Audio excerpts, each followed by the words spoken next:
Hi, welcome to my video. I'm Jennifer Roberts. You're catching me on my YouTube channel, Bitchute channel, and my Facebook page, all at True Divine 44. You can get me on my Instagram and Twitter at The True Divine. I'm really sorry I haven't been able to make each of the daily energy stroke tarot readings over the last couple of days. One, I felt very quickly under the weather and then just needed to recover a bit from that. Don't know quite what was going on there. It was real sudden. It's lifting real sudden. And also I'm working real hard on doing my website, believe it or not, me. So, you know, I've put it out there that I've been relying on others and it hasn't been getting done. And so I got my Jenny on and I'm learning along the way. So I had to prioritize some things while I was laid up anyway, thought I would start getting that done. And I'm actually navigating my way through it, sort of. So no promises, but hopefully it'll be real soon. I'll have the website up and running, easier to book in for readings, spiritual coaching, energy work sessions, and it'll be easier for us to do more exciting things also, like linking the Patreon, getting more meditation classes going, getting more energy work classes going, getting other fun stuff going, tarot lesson classes going. So hopefully I'm just wanting to expand and push those boundaries and be even more sustainable and even more abundant for me and my family. So I appreciate all of the support and thank you so much for your presumed forgiveness for the last few days. So this is a writing on the wall. It's part of something that I contemplate all the time, but it's been coming in hard and fast the last few weeks. And thought I need to get it out there, and then I needed to rest up. I was going to get it out there a few days ago, and then I needed to rest up. And then Theodore's gone to stay at my mom's for a couple of days, so I thought, you know, I need to get this out now. So it's off the cuff with a few notes, discussion just about gods, goddesses, God, and just let's see where that goes. And so this is where I sort of look at where we are today and where we've been for a long time, where we see that there's this organized religion that I was brought up in, and I would say brought up in a cult, because the churches, you know, the revival that I was, you know, I was a kid during the Sunderland revival that came over with Ken and Lois Gott from over in America. It was very culty, you know, down to the point of them making rings and things for the youngsters to pledge themselves to the church rather than to each other before marriage and whatnot. And it just, very weird stuff went down there. Obviously having sight, having a psychic eye, having intuition heightened, the things that I saw, the way that I saw people getting fed off in there, and I knew how not to let it happen to me. You know, as a child was a lot to take in, but actually another training ground for me to actually see the inner workings, the inner cogs of the wheels of organized religion and what it does to people. And so, and why people keep going back, why people, you know, put themselves through that, why they consider that to be a strength. And of course, so from being very young, I questioned that narrative, questioned that fact, hated having to go to church. And as soon as I was old enough, as a young teenager, to say, I'm going, it was a done deal. It was me not going. Thankfully, my mom, and later on, who has always been a spiritualist, has always been very connected, and was always sought after in the church, could see also and got out of it also. So we're pretty much removed from that now as a family. In that Abigail knows very little of it through the extended family taking her a little while until I said no. And the boys know nothing of it, for which I am glad, to be quite frank. They don't need to go through the experiences that I did, that my mum did. You know, they've got our experience, thankfully, that they can take from and choose to walk their path with and discern with, rather than having to go through that whole process. Because I wouldn't wish it on anybody, to be quite frank, or any child for that matter. So we're looking at a place where there's this organized religion, and it's protected at all costs, particularly the Catholic sect and Christianity sect. But what a lot of people don't realize is that all of the other religions are offshoots of, and are very young in the grand scheme of things. All of these organized religions have the same stories with different character names. So basically it is still this one God belief system, this one, you know, whether it's God, Allah, whatever it is, it's one. I think it's monotheistic, is it? And so but all of them are very hell bent on rules, on judgment, on guilt and fear. And so we've got this one thought in these organized religions that has indeed, in particular with Christianity and the Catholic sect, it is absolutely intertwined and interlinked with state, interlinked with government and parliament and the crown. It's not separate too. And so we've got this believe. To want healing, you must believe. You know, I remember seeing people beg for healing, and it very rarely coming. Some people, you know, demanded healing, and I feel that at that point they were getting healing, demanding it for themselves, from themselves. Or indeed you had somebody powerful enough energy-wise to be able to be a conduit to that healing, or that endowment of belief of self-healing on the person who was begging for healing.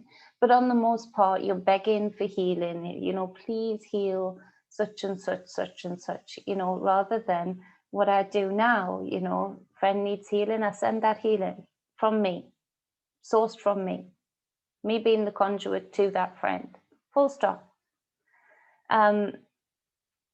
So there's that belief that you must believe that you can only be healed, and you can only be healed by his hand, whoever that one hand is. We've got this, to have abundance, you must believe, you must tithe. Even if, like when I was a child, I would see people poor, so poor, coming to these churches with these pastors who had 4 or 5 cars, you know, motorbikes and all of those things. You must tithe. My granny paying a monthly tithe to which American, huge American pastor, what was his name? Oh, it's totally gone, probably for the better. But you know, a direct debit. She'd never been to his church in her life. You know, she'd just saw him on the God channel, but you know, never heard anything from the organization until the payment was cancelled eventually, when she died, and then they got in touch. Oh, sorry, it looks like you cancelled your payment. So if you want abundance, you must make yourself even more poor to be able to get that abundance.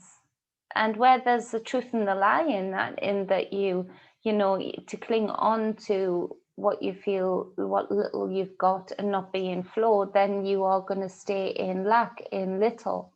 But at the same time, if you're tithing into an empty well, which I feel organized religion is, then and not with wisdom, because you're tithing into what a lot of these preachers that are so behind the scenes of, who are not of the highest integrity at all, you know, that abundance is just going to go where the intent of that preacher wants it to go, and it ain't back to you. And so the next thing is you have to believe. If you want counsel and guidance, you must believe. You must worship me if you want to have counsel and guidance. And there's certain rules to that also. You're not allowed to speak to your ancestors. This is within Christianity and the Catholic Church. You have to go through the Pope, the preacher, the Archbishop, the pastor, whoever it is. They have to be the middleman. You can't, even though these people belong to your family, and indeed we all belong to each other's family, let's be real, we're so mixed up now, and I think always have been.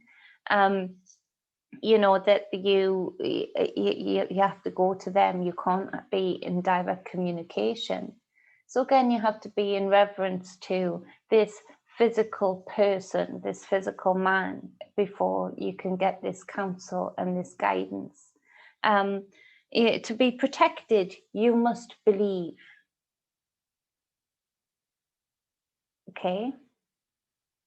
So I've got to believe. In my most fearful moment, maybe I've got to have the faith and believe that I'll be protected. Even though there's some kind of lynch person coming at me with a knife, I'm just going to believe that I'm going to be protected. So taking the power away from the person. To win wars and win fights, you must believe.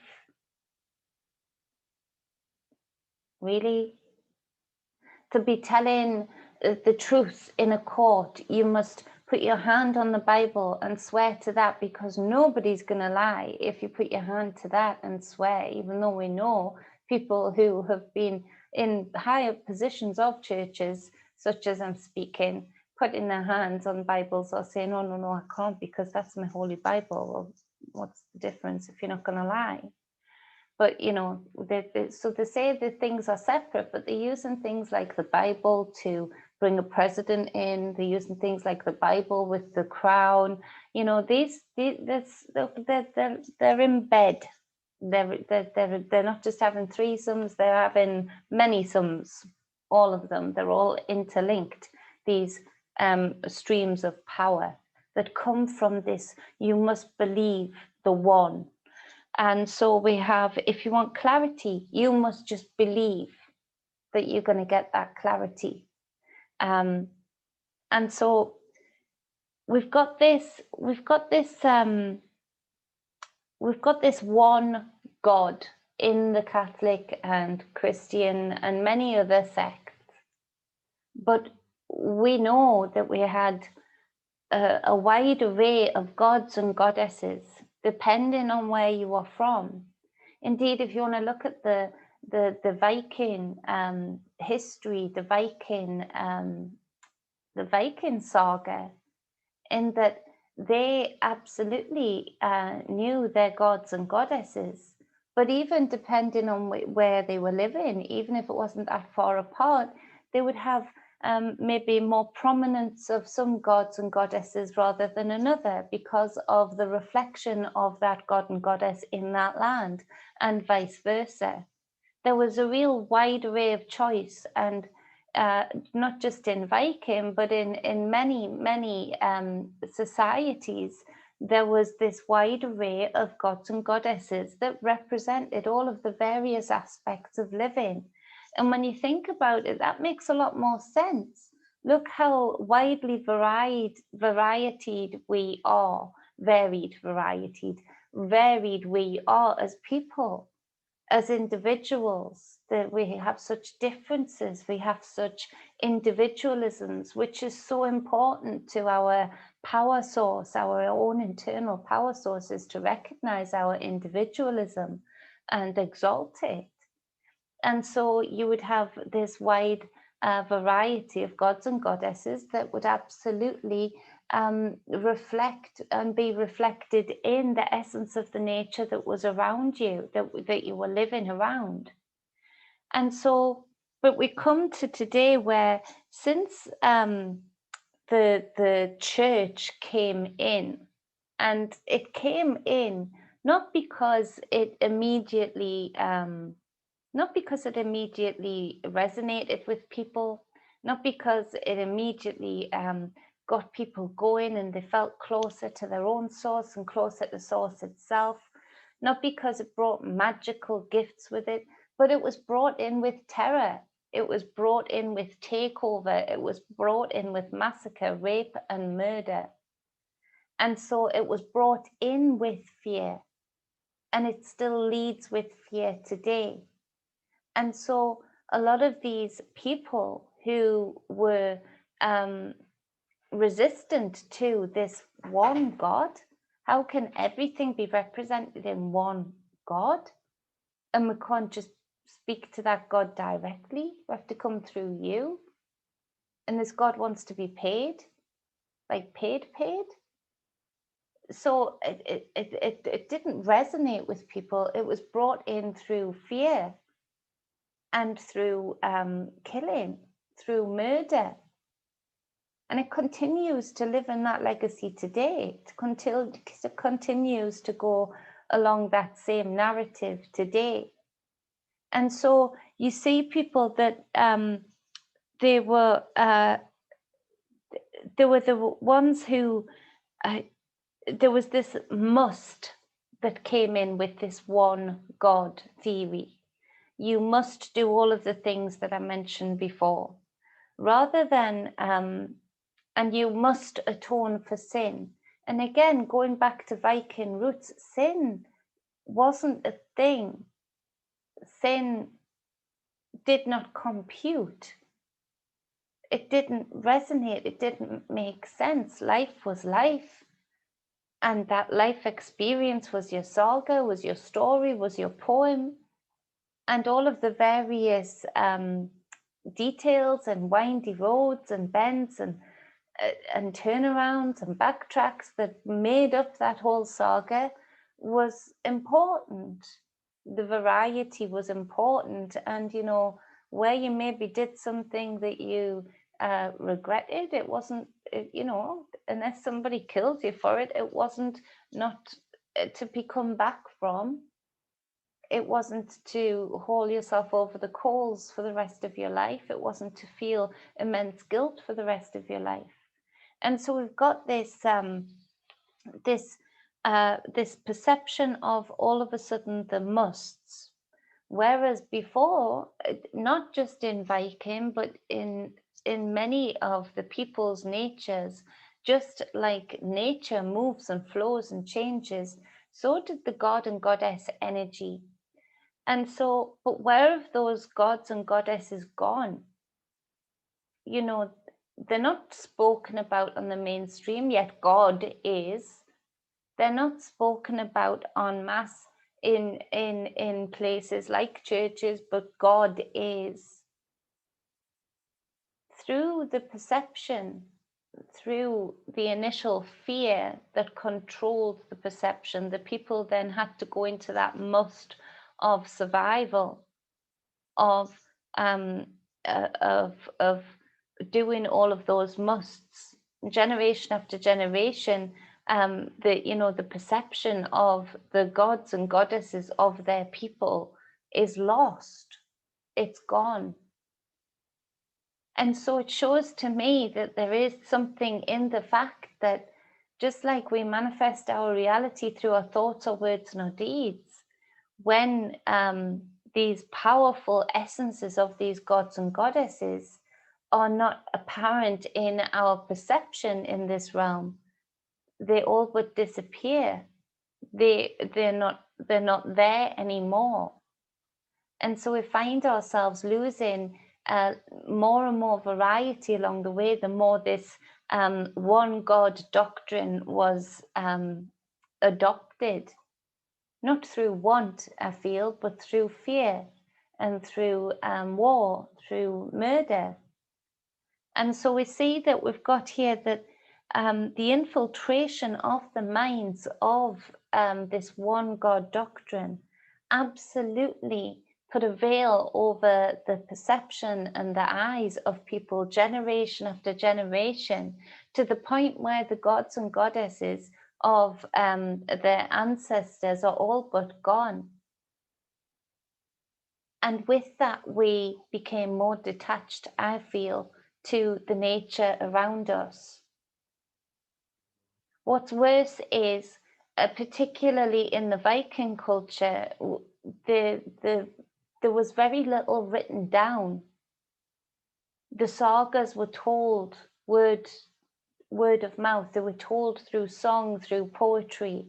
They were told through ritual.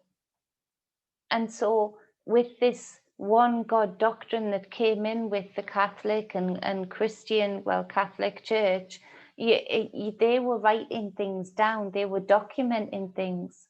So even today, I feel that the essence of the God and goddesses of old, gods and goddesses of old, are filtered in the perception of them via the lens of this one God doctrine, because it was them who have been writing the history predominantly of these peoples, these savages that they took over all around the world. It was through their lens, through their distorted, effed up lens, that they were writing about it. And so generation after generation, when we are trying to reconnect with lost roots, when we're trying to reconnect with ancestors of ours, we're looking through the lens of, to some extent, not in entirety, but we're looking through the lens of a very distorted viewpoint of the Catholic doctrine. And so with that, we are still looking at the gods and goddesses of old, I feel, in a way of that it was that we must please them, that we must appease them. I think the old knowledge is that we are just as much a part of and are the gods and goddesses experiencing this physical reality than anything else.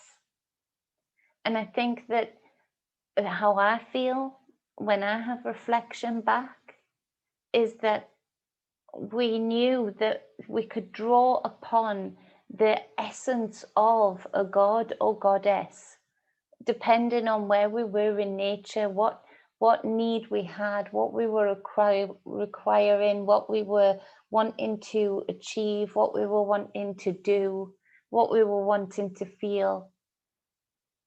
And so we may have had names for these gods and goddesses, yes, but I don't feel for such a wide varied people, and around the world, a lot of wide varied people with such individual traits, even if they belong to the same sect, like the Viking.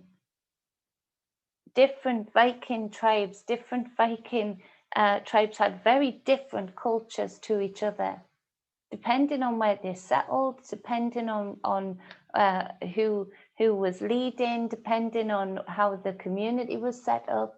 All of those things, they were much more, I feel, than we've been led to believe, had much more plasticity, had much more flexibility, had much more freedom. And so even now, and the Viking is just one example that I'm closest to. But at the same time, even now, there are many people within those sects, not knowingly, but unknowingly, they are limiting themselves by limiting and fixing the god or goddess energy that they are depicting in their deeds, in their mind, in their thoughts, in their words. In that I feel these gods and goddess essence energies are around us all of the time when we perceive them, because we open that door up to them. And I feel they're as varied as humans are in this physical experience, and that you can draw upon those varied aspects of energy imprints of all of the previous experiences before of both yourself and others. And you can, yes, give a name to this essence, give a name to this energy and draw upon it for that, to give yourself a point of focus. But what I feel is that we've done to ourselves, to the God and Goddess energy, is that very cleverly this one God doctrine has still managed to have us box in and hold in the true capacity of the God and Goddess energies, Gods and Goddess energies, because we are looking through their lens and we are looking at their depiction of how we give reverence to a God or Goddess energy. And of course, it's going to be degrading. Of course, it's going to be not as expansive, because they wanted to limit things as much as possible. Whatever went against their doctrine, they wanted to limit it. They wanted to squish it. They wanted it to be extinguished. And so it's a really clever way, give them kudos, of limiting ourselves here in this physical reality, and also through their written depiction, through their entertainment, they are still limiting even the essence, so to speak, in the other realms, but all around us at the same time, in the other dimensions, but all around us at the same time, of all of the energies that would make up what we would call God and Goddess energy. And so they limit what we can draw upon it, they limit the command we have over it. It seems to me that it's proof that in our perception, we forget that aspect of ourselves, that God and Goddess aspect of ourselves. Once it's disappeared, it isn't there anymore. We don't feel it. We feel disconnected from it. We don't hear it. We don't smell it. We don't feel it. We don't intuit it. And so it shows that we need us, because the God and Goddess energy, the gods and goddesses energies need us to be able to perceive them, for them to be brought into this experience, in this reality at any given time.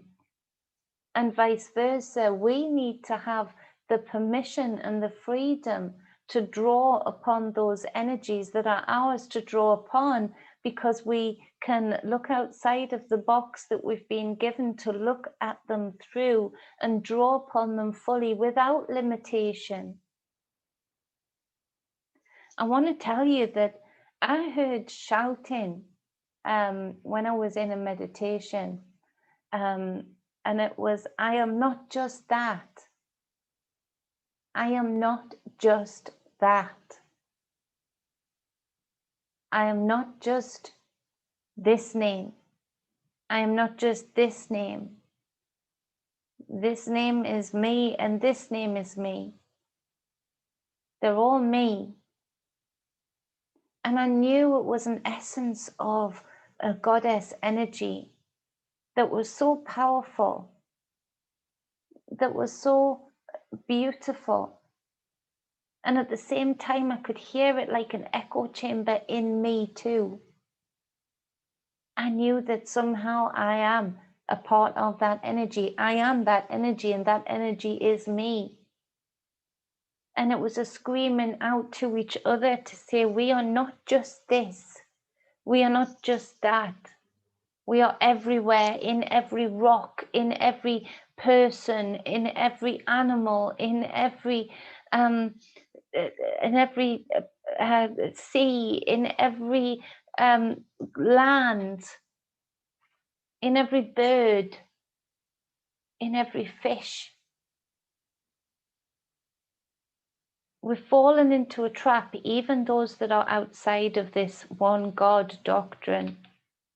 We still fall into a trap too regularly to hem in the gods and goddess energies, because we are still hemming ourselves in, still looking through the lens of what is proven, what bloodline are you, what What did history say? You know, which family do you belong to? What skin color are you? You couldn't possibly want us. You look this way. But come on. Come on. The gods and goddess energies flow through like this smoke. They're one shape, and then they're another shape. And then they're another shape, and then they're another shape. And it'll touch me. It'll impregnate me. Each time I touch it, each time I put it around my finger, it'll move in a different way. It'll be me, be around me, and be outside of me. And I can amp up the essence of it, look like a ladder. Or I can put it down and concentrate the form. It's in flow. It's in rhythm. And we've got to be so careful that we're not so desperate to look outside the box of this one God doctrine that many of us are just so sick of, that we don't then go and through their doctrine again, through their writings, through their history, hem in the very thing that they took from us in the first place, is that we are expansive. We can be flowing. We can be in touch with everything. We can be everything. We can not be everything. We can be part of things and be detached from things. We just can be. And we can morph and dance with that as much as we want, and we can make the different rhythms and the different shapes and do the different deeds and say the different words. But we don't own it. We don't own it, and we don't own any of the gods. We don't own any of the goddesses. We don't even own ourselves. I can't own what my words mean to you as I speak them out now. I can't own what you then go and do with those words. I can't own your thoughts about me as you look at me on the screen. I can't own those things. And people would like to believe that they can, but I can't. I'm putting it out there. And even if I was sitting here in silence, I would still be projecting my energy out there. And I don't own what anybody else does with that. So I'm just in flow with it. What you do with that, you do with that. And I'm okay with that. And my intent is my intent. Your intent is your intent. We can still draw from the same essence and have completely different outcomes and completely different intents. We can still draw from the same God energy or goddess energy, the same essence we can draw from. But with that essence, we would be doing something completely different, because we are as individual as can be. We are as differing as can be. And at the same time, we're not. So I hope that makes sense. I hope that, I just want to go on a little bit longer, because one thing you would say is, well, what's the damage in this? Let people believe what they want to believe. Let people think what they want to think. Well, yeah. But then I have to do me, and I have to say that all of this thought pattern comes around to the same thing of, with this one God doctrine, throughout all of its writings, we've been led to believe that people are incapable of seeing difference in one another and accepting it and being okay with it and trading with one another.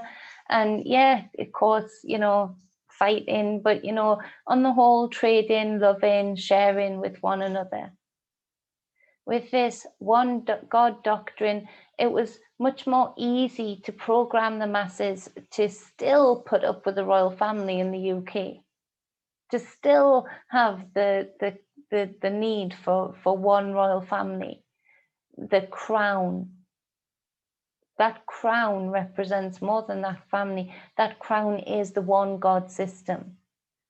Above all, they always say, above all, the crown must survive. If it came down to it, they would off with all of their heads if it meant it was the only way to save the crown, to pass it down, to keep this one rule doctrine.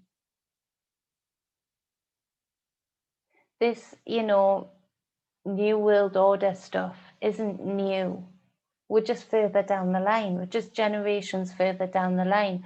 But it has been further down the line, a timeline of this one God doctrine bringing it about. Because with that, you know, we've got this introduction of this one God doctrine absolutely supporting and being in charge of government in the early days for sure. And with that, we've got, you know, the all of the ramifications of what we're seeing today, that it can be corrupted. Because just like all of the organized religions are the same damn story, just with different characters, just like they are all the same, so are all of the governments. What more proof do we need to see that all of the other governments are the same setup? They're the same thing, made to look separate, even fight separate, just like the religions. But at the heart of it, it's the same thing. This one ruling the many. And so, and yes, we get the illusion of choice. But again, what more proof do we need that the choice is just that? It's an illusion under these systems, under this one God system.